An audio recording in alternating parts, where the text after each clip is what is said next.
Right, so James, yeah, been a year in the box seat, county chairman in Gloucestershire. Yeah, quite a weird one to go out. How's it been? Yeah, well, it was always going to be a challenge, I suppose, but perhaps we didn't expect the challenge that we really got this year. I mean, it really has been dominated, obviously, since the turn of year from COVID, and I think that's probably going to be the biggest memory of the year.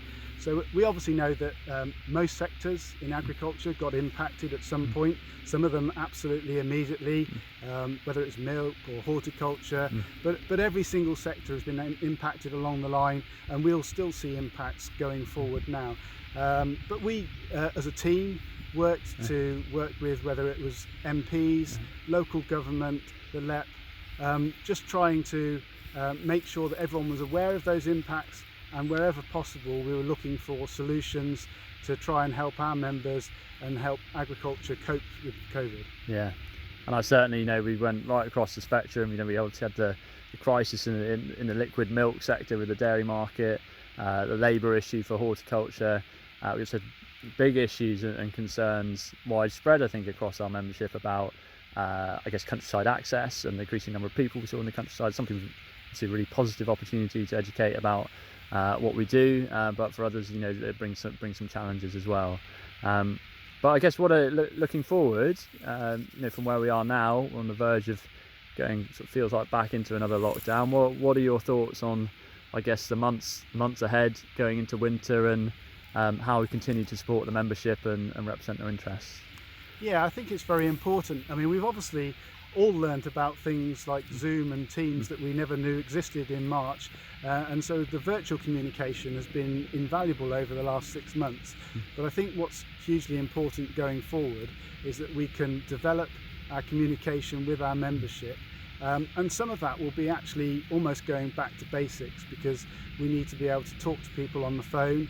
Where it's possible and allowed, we need to be able to talk to our neighbours in person. Face-to-face contact obviously would be vital, but we obviously have to stay within any restrictions that we have put in place at the time. But I think it's hugely important that we are able to be there for our membership, that they know how they can contact us, that wherever possible we can also have that one-to-one or small group relationship to talk to them. Yeah, absolutely, and it's definitely a sense that we need to bank the NFU resource and capability in this space. There's not many other organisations which have, I guess, right down to parish level. You've got branch group secretaries, county chairs, staff at that level to help members understand shared challenges and get together. And I think, looking ahead, that's something that we really want to try and make the most of. Is there anything else, just in terms of your ambitions as a county chair that you're thinking about for the year ahead and 2021? Well, there were 2 ambitions that I started off with that have been slightly curtailed again by COVID, but I mean, certainly the one is to improve the sort of the next generation of farmers and their actual involvement within the NFU. We've got some fantastic young members within Gloucestershire. Some are representing us, chairman of the Next Gen, they're on some boards, but there's a huge amount of enthusiasm there, and I think we want to capture that and help them drive our industry forward. The other one is on the mental health side of things, and I think that's when we come back to this communication issue as we do head into winter.